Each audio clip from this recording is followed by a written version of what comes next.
Hello, this is the Nightline podcast. My name's James Piecowye, and if you want to learn more about the program, please go to www.dubai1038.com or email us nightline@dubai1038.ae. Enjoy the show. And Shahzad is here from Motoring Middle East, which means it's the dynamic duo. It's one part of the dynamic duo at the moment. No. There's two of us. There's two of us. Yes. When the other guy's here. When the other guy. It's the Three Musketeers. The other guy. I like it. The other guy. But the other guy. The other bloke. The other bloke. Yeah. But now it's a dynamic duo, and we get. Here we are. Let's do this, Batman. Which one of us is Batman and which one is Robin? I'm doing that Robin thing, where he punches his hand. I'm doing that right now. Please don't imagine me in a yellow cape. Well, there you go. That solves it. You get to be Robin. I get to play Adam West. Boom. There you go. Yeah. Do you know those guys? This is completely not Cartalk related, but do you know that Adam West and Burt Ward are back? Yes. And they're doing Batman and Robin. They're doing the voices of Batman and Robin in an animated series. Isn't I absolutely that amazing? do know that. Yes. Wow. Yeah, no, those guys are awesome, and they're old. They are. And Adam West actually lives in Palm Springs, California. So if you're ever looking for something to do, go hang out in Palm Springs. Just drive around. You might run into him. Well, drive around until you see the classic Batmobile, then you know that's his place, right? Exactly. Because I'm sure he still drives that around, right? Why wouldn't you? I'm trying to segue back into cars, you see. We are talking cars. Shahzad's here. Motoring Middle East, or at least part of it, is in the house, which means for the next hour, we're going to be talking everything from Impalas to Lincolns to Audi and Audis, beyond. And maybe Ferraris. Maybe. Yeah. Well, yeah, that's there. Yeah. If perhaps Batmobiles. If you've got questions, you're doing desperately anything to get us off topic here, right? I'm just trying to throw you. You've been doing this show a long time. I don't know if people out there know, but you're doing it like this is your 10th year. This is our 10th year. Anniversary is coming up. Yeah, October. So you are dialed into this show. So I still try and catch you out, you see.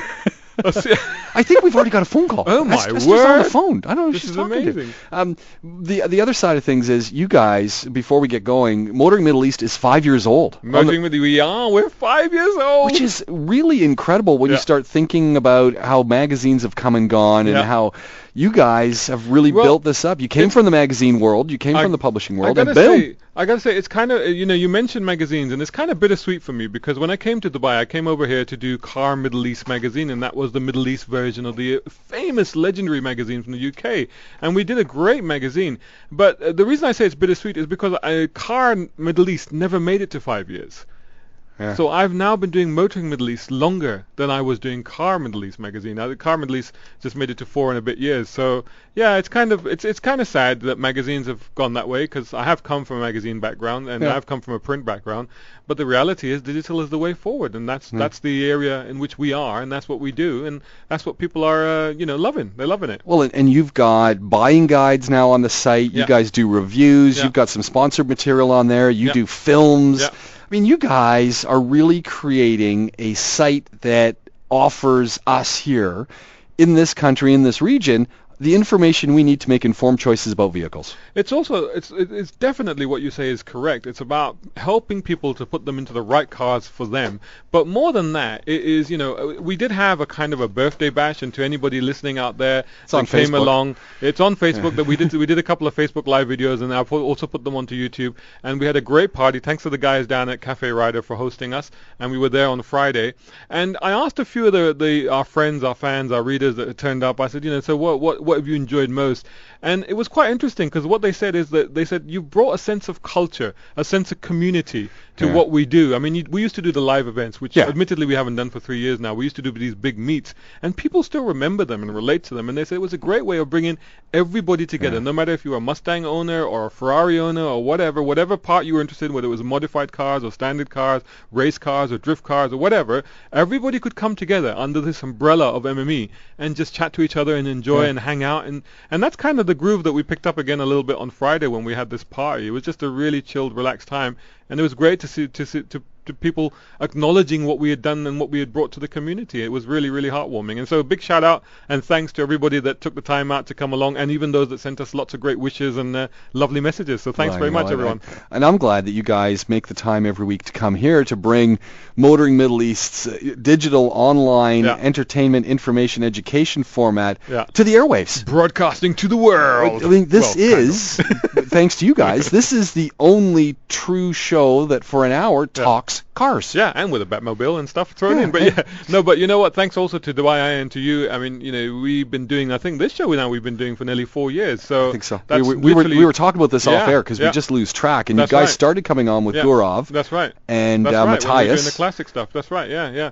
So we were sort of guests initially, and then we sort of made it a permanent slot. And we've been doing this nearly as long as we've been doing Motoring Middle East. And it's great to have the interaction. I tell you what's really weird, and you must get this all the time, James, but sometimes we do get face recognized, especially if me and Imthishan are out together in a mall and people are like, oh, you're the guys from Motoring Middle East.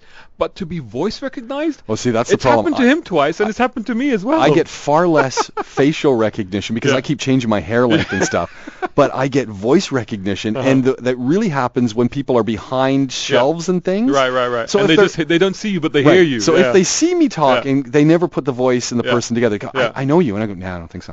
But when they don't see me, they go, I know exactly who that is. And they look around and go, oh. Yeah. So it's not what they expect. It can't be the guy. Nah, I got that wrong. Yeah. But it's phenomenal. So thanks so much for all the appreciation and the support and everything out there. We really had a great time on Friday, and here's to 5 more years. Yeah, absolutely. And more. We got a whole bunch to talk about this evening, and Imthishan may make it in. He's been down in Oman. So he's been over in Oman. He was up at Jabal Akhdar. So people that know Oman, that's a beautiful mountaintop there. It gets really cold. There's this beautiful exotic hotel right at the top. So he's basically been in the hotel. I don't think he's done any work whatsoever. I haven't seen any evidence of him actually driving or testing any car.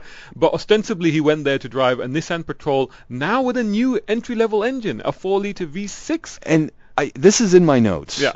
And we will get to it in a second. But who would buy a V6 Nissan Patrol? But that being said, there are a lot of Land Cruisers that are V6s. Well, that's exactly the point. I mean, you've hit the nail on the head there. I mean, the idea is to get into that market, where they can bring the price point down a little bit. They can encourage people that maybe were put off by a V8, maybe the fuel consumption, whatever. Do you think anyone was put off by the V8? Like, really? I mean, Fraser Martin's already come in. He's coming in and he's saying, quoting him, "Congratulations, guys, on such a fantastic show. You guys are exactly the kind of radio I like to listen to."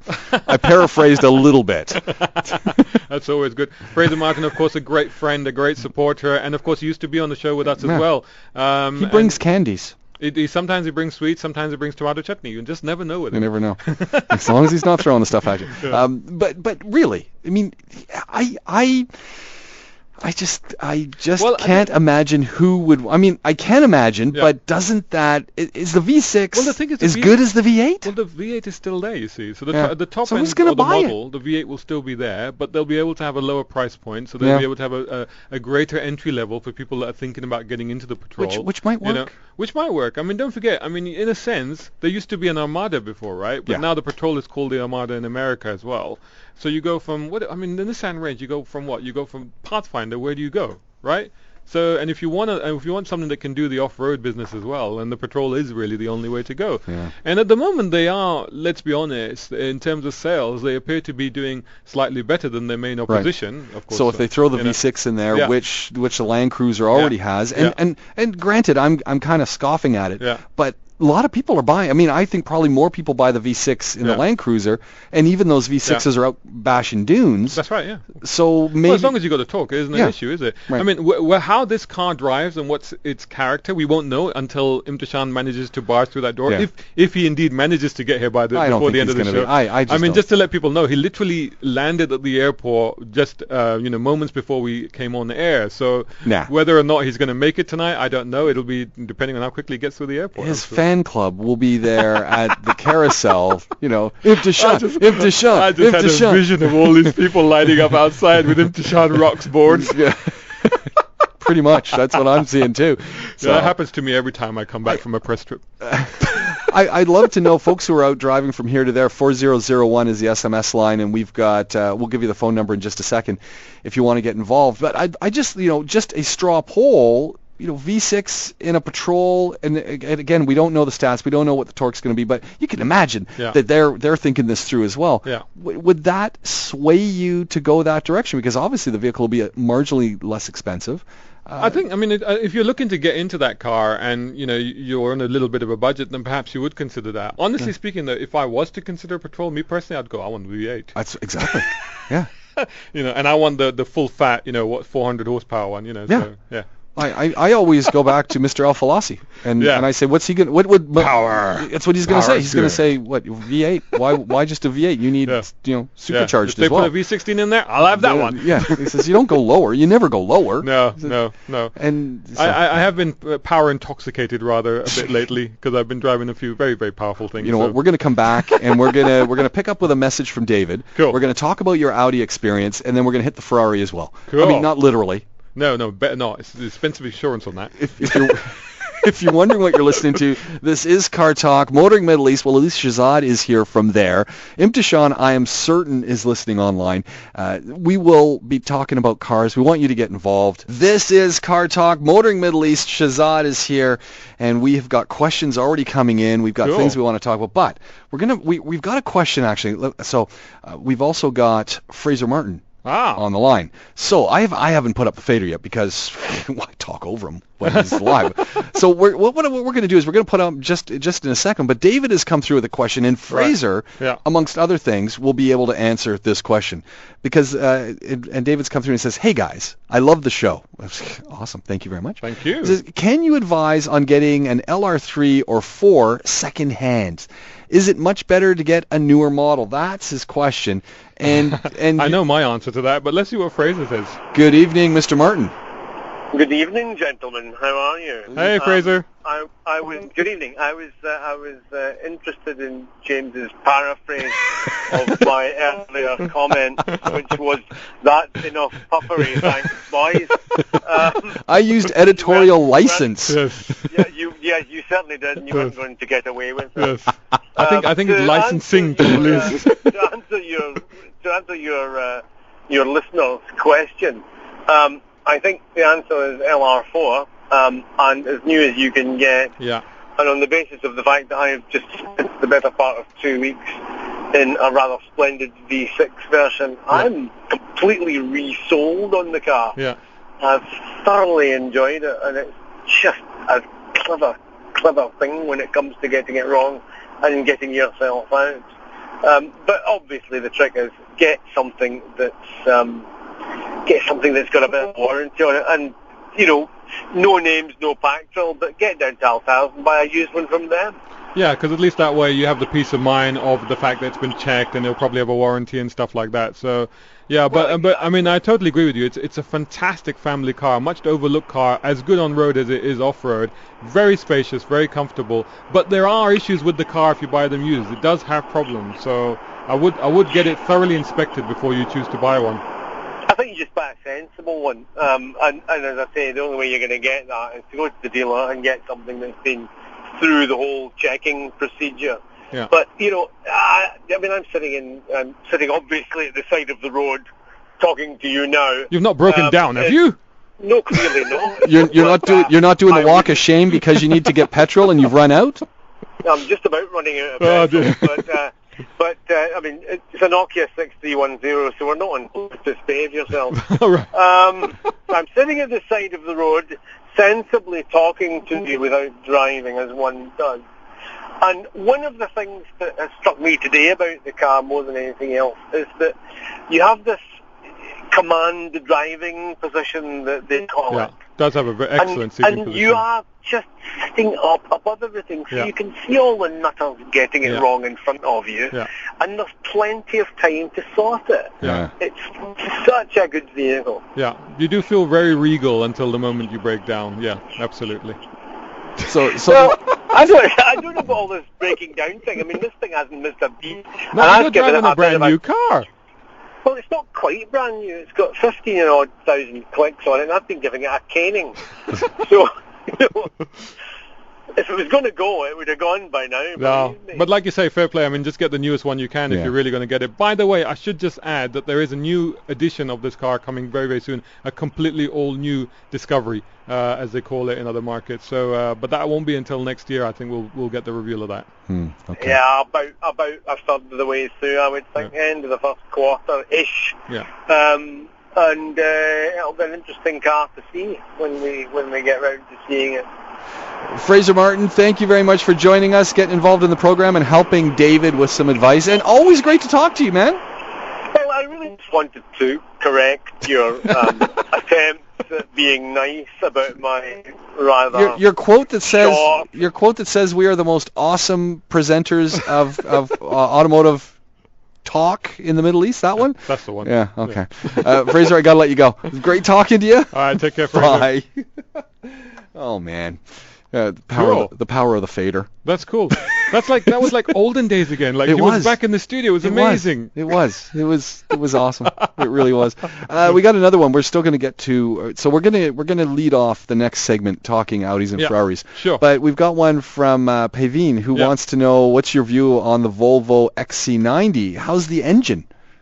And I'm a bit suspicious. Last week we had the guys from Mazda calling in or messaging in asking about the Mazdas, and I'm kind of suspicious of this message as well. I think that might actually be from Trading Enterprises. But anyway, taking it at face value. No, the XC90 is... taking it at face value, I have to say, XC90, the new XC90, the engine, because he specifically mentions the engine, blew me away. Because honestly speaking, when I arrived there, and this was the first time I was picking up a test car... You were skeptical. I was, because I said, so what have you got for me? Have you got the 6-cylinder? Have you got the V8? Have you got the 5-cylinder? I said, no, we've got the 4-cylinder. I'm like, and he said, that's all we do now. I'm like, oh, well, what engine size is it? It's 2-liter. I'm like, oh.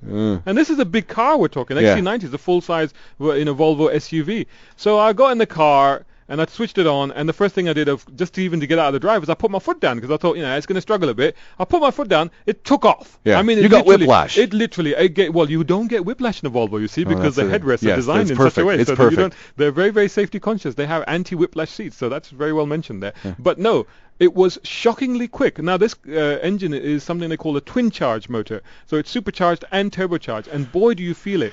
And so that's like something like, if I remember correctly, something like 300 something horsepower. Wow. There's another version. That's respectable. It's more than enough in this car. There's another version of this which is available in Europe. I'm not sure if it's available here yet or if we're getting it soon, but there's a hybrid version which then ramps that up to 400 horsepower. Can you imagine? From a 2-liter. No. That's incredible. It's an amazing engine. When I think turbo, I'm always skeptical because I'm thinking 1985. Yeah. And a 1985 turbo in a Chrysler New Yorker. Yeah.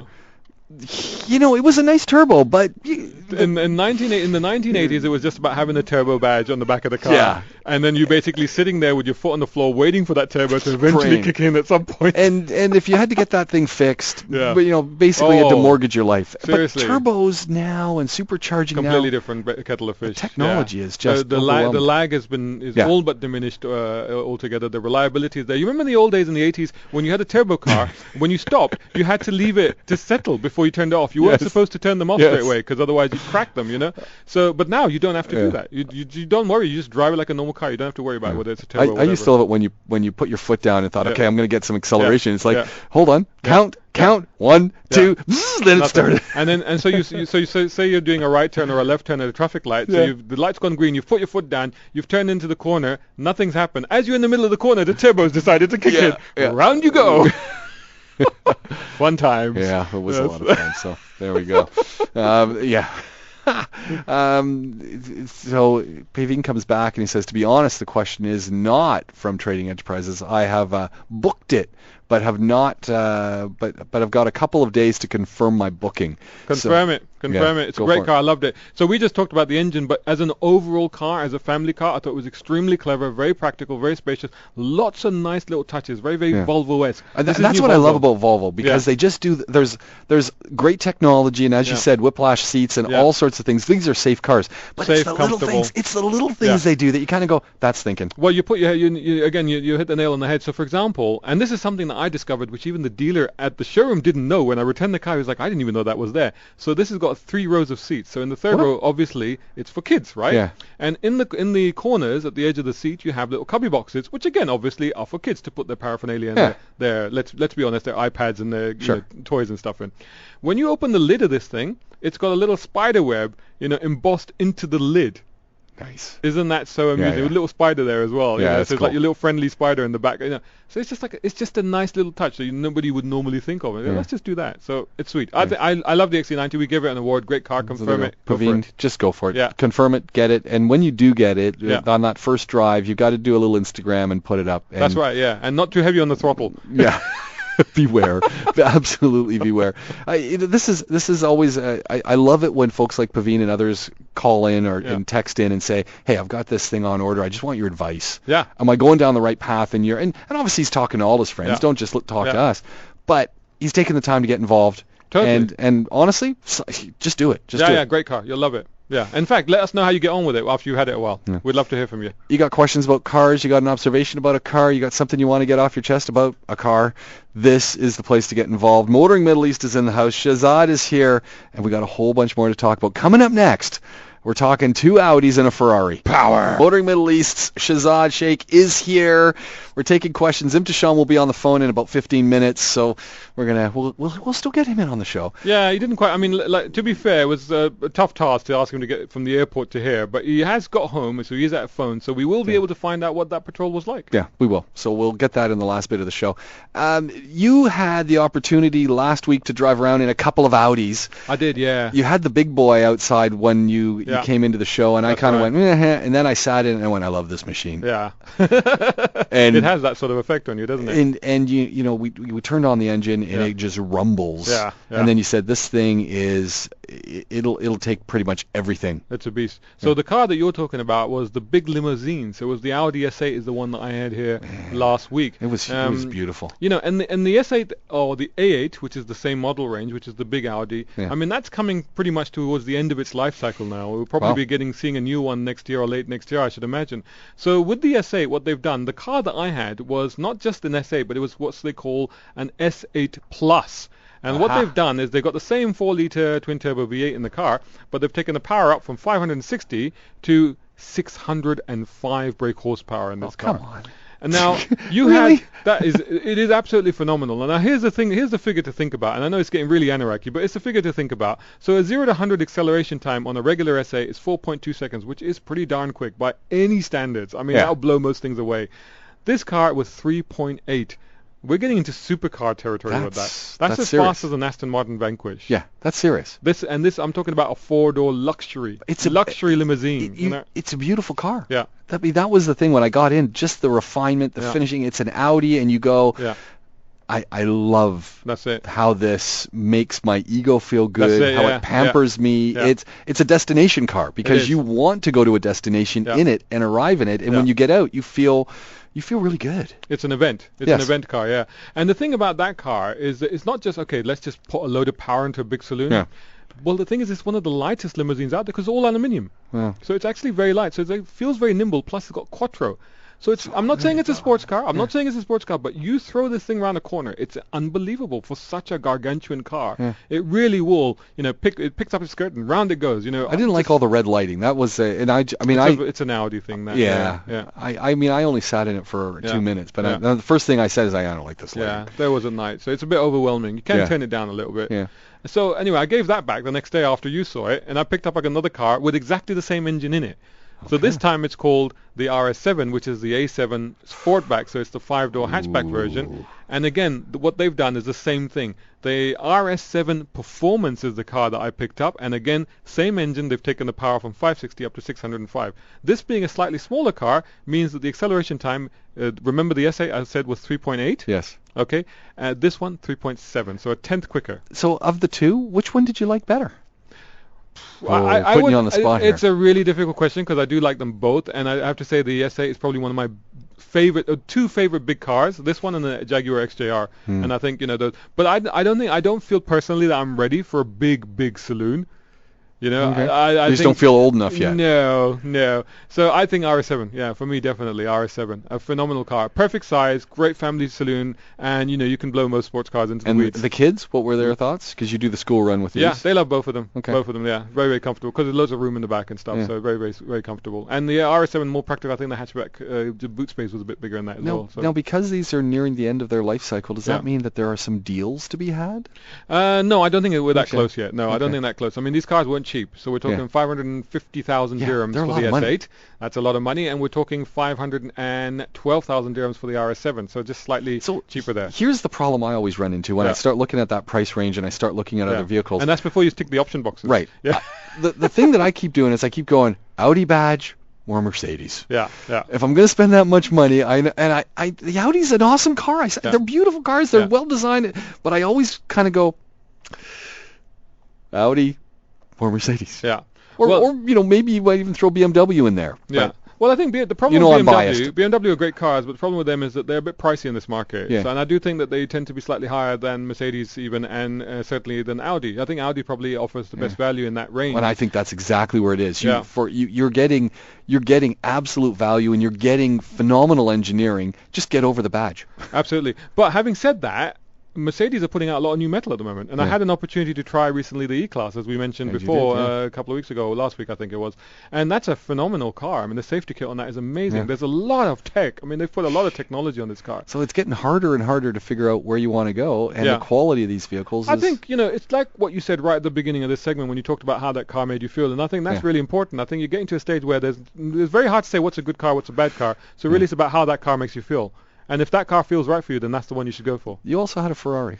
Well, I got a Ferrari today. Is it sitting outside? It is sitting outside. I have I picked it up this afternoon. I took it home. I did some work, so I haven't been anywhere apart from back here in the car. First thoughts on this Ferrari? It's blue, right? It's blue, yes. Very unusual. So this is actually the Like baby successor. blue. It's not navy blue. It's kind of like an aqua blue thing. No, it's quite deep blue. Is it deep No, blue? it's not an aqua. It's a quite deep blue. It's a very, very nice. I was looking at it on Facebook, so I got color distortion. It's a very, very deep blue. So it's beautiful color. It's a very beautiful. First color. thoughts? You've only had it. This is the successor to the 458 Italia. So this is the 488, and this of course is now turbocharged. So it has a twin turbo a V8 in it now. The engine doesn't sound as melodic as they used to do. I know a lot of people have said that. I know it's becoming a bit of a cliche, but I have to be honest.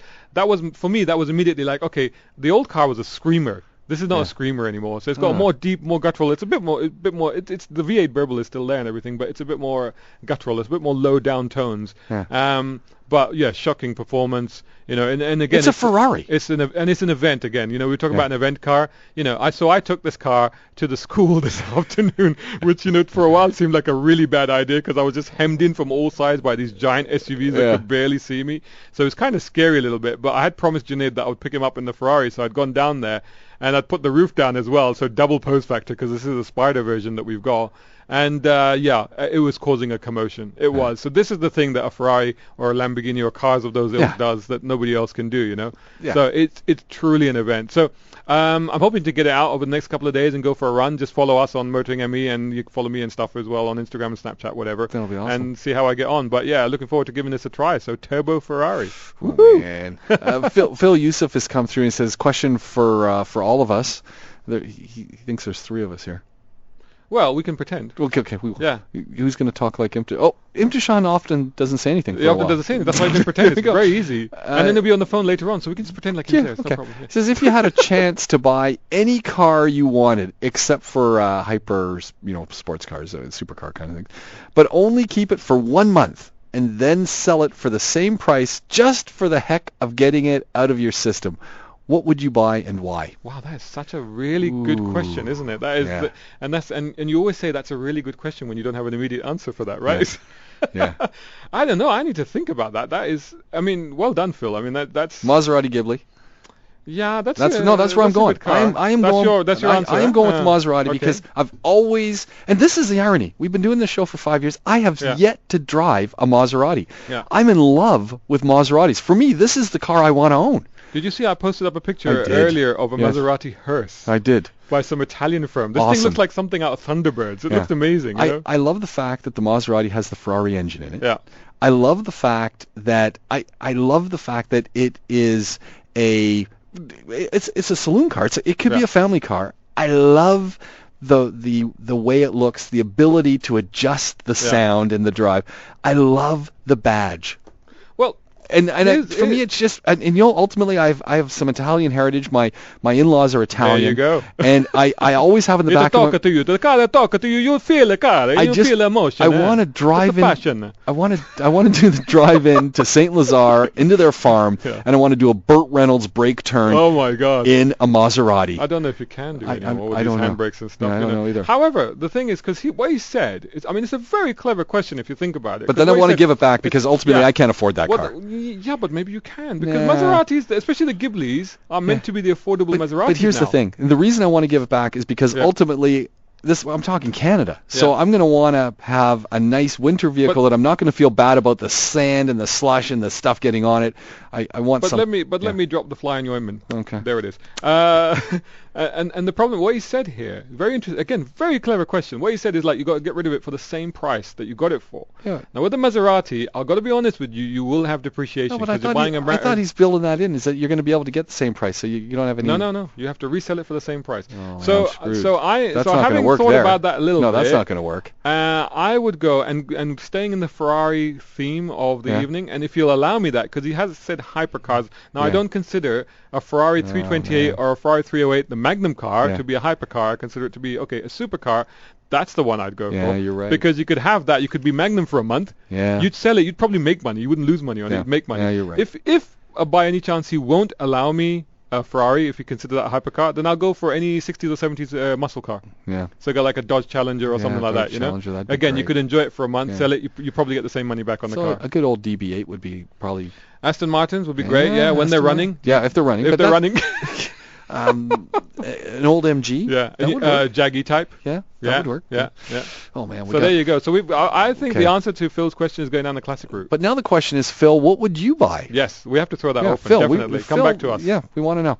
And if you want to get involved in the program, by all means, we want to hear from you. Really simple to do it. This is Car Talk. Here, Motoring Middle East is in the house. 04-423-1010 is our phone number.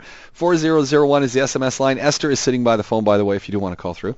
We're talking cars. It's Car Talk time, and Imthishan is joining us on the line. Good evening, sir. Good evening. Hello. Hey there. How was Oman? It's lovely. Oman is always as lovely as expected to be. Isn't that hotel great? I told you that hotel would be beautiful. Hold on. All we want to know about is Patrol. Save that stuff for later. No, man. The hotel is more important. What did you eat? Usually, incredible hotel. Usually... Imthishan, when he goes on these things, all he puts up on social media is food pictures. Did you not eat this trip? Because I didn't see anything food-wise. Well, the internet of this spectacular hotel was not that spectacular, so we were kind of stuffed. So we had to drive the cars and eat lots of food but not take pictures of it. Very novel concept. So this whole thing is perplexing me. A Nissan Patrol that doesn't have a V8. How is that possible, and who's going to buy these things? Well, you know what? I've got a huge ton of info about this car, so let's just get stuck right in. So the reason Nissan is doing it, basically, is because of Saudi. Because of Saudi Arabia. Yeah. Saudi Arabia has very strict CAFE regulations. They're basically fuel economy regs, and they're coming into effect from next year. They're not into effect yet, but they will be. And the UAE, I imagine, will follow suit very soon. That's what they're thinking. So they have to lower the overall fuel economy of their cars. So selling lots of thirsty V8s isn't going to cut it.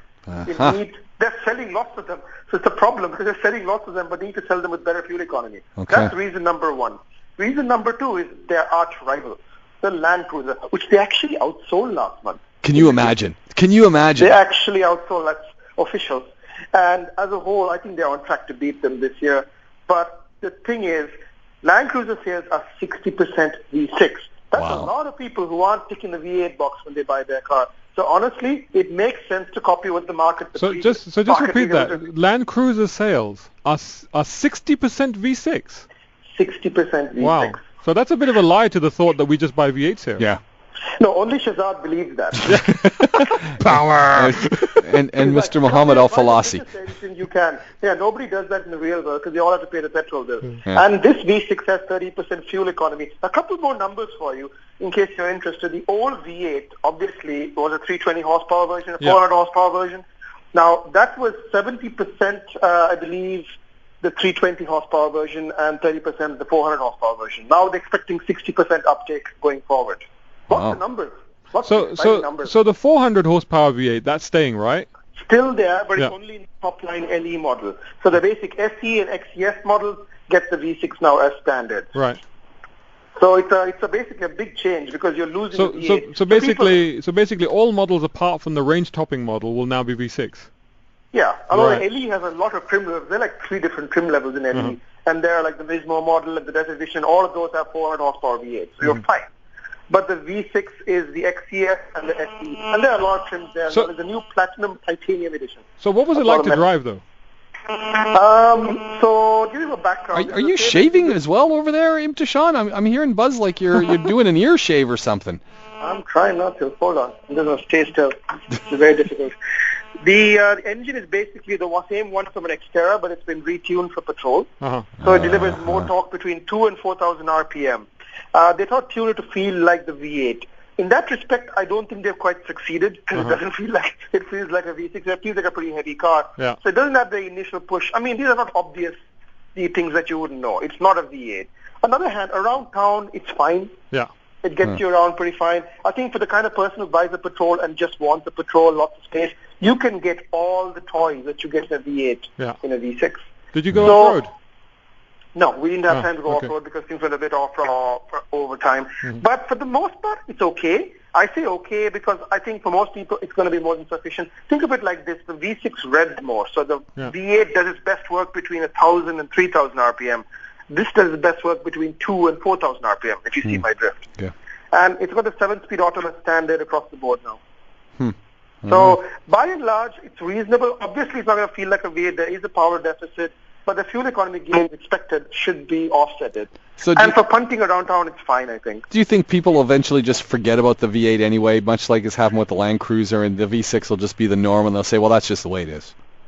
Well, to be honest, you don't have a choice because there are no V8s going forward for the baseline cars. So they have to buy the V6. I think it's going to be one of those things where people grumble and moan. But the kinds of people who buy baseline V8, I don't think they were really interested in the V8 part of it. They just wanted the Patrol part of it. Yeah. So performance-wise, it's fine. I think the desert part is the big question mark. It's going to be interesting to see because it's a big, heavy car. But for the most part, for city driving, on the highway, it's fine. You know, the gearbox does a really good job of keeping it in the torque band. So it's a pretty acceptable unit, I would say. Awesome. Acceptable unit. There we go. An acceptable unit. Imthishan, I hate to do this to you, but I've got a caller who's got a question about a Porsche, and that means I got to let you go. And but I absolutely appreciate you calling in. We called you and having a chat about this machine. Look forward to getting you back in studio next week. Same place, same time. Next week. See you soon. Thanks a lot, man. Bye. There we go. So it's always nice to have Imthishan involved in what we're talking about. Well, he usually is. Well, and you know, especially since he was just driving this thing, so he's answered all my questions. And I got to say, fresh off the plane. And I got to say, listen to that. I just think you need a V8. Yeah, but it's like he says, though. I understand why they're doing it. It's an inevitability. It is. It's going to happen. You know, it's like that. But you know what? It can't be all bad. I mean, remember we were talking about a Volvo XC90 with a 2-liter 4-cylinder engine, which is great. Yeah, I don't know. We'll see.